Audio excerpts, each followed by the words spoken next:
Good morning, नमस्कार मंडळी. तर आज आपल्या भावाचा बड्डे होता. भाई लई दिवसांनी जरा असं वाटत होतं जरा काहीतरी आहे.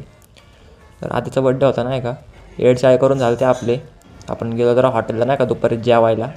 मग तिथं बी यांची चाय चालूच नाही का, काहीतरी करच. भाऊला केक काय कापता येत नव्हता, कारण बिस्कॉफचा घेऊन गेलो होतो. त्यांनी खायच्या आधी भाऊ सगळ्यांनी खाऊन घेतला होता केक नाही का. लई येडे आहे पोरांचे, काय सांगायचं आहे. पण जेवण काय आपलं येतच नव्हतं लवकर, लय वैतागलो होतो. अर्धा तास बसलो मला वाटतं आहे. मारतांडला गेलो होतो. तर तेव्हा त्यांचा टाईमपास नाही का पोरांचा, आपल्या फुल कांद्याचे डेकोरेशन करत बसलेलं ताटामध्ये. आपला बापट जोक मारत होता नाही का, पण हसं काहीच नव्हतं. आता बड्डे बॉय जोक मारतो म्हणलं हसलं पाहिजे कसं तरी. मग सगळे हसत होतं नाही का, टाईमपास करत होते. तेवढं झालं नाही का, लय वैताग आला होता. मग जेवण वगैरे आलं नाही का, आपण जेवण वगैरे घेतलं. मग मैत्रिणीसोबत जरा साड्या गेलो होतो. साडे काही तिला आवडली नाही. मग आपल्या बापटला घेऊन जरा जुडिओला गेलो होतो कपडे वगैरे घ्यायला, पण त्याला पण काय आवडलं नाही. संध्याकाळी मित्र आले ते व्हिडिओ बघा जरा.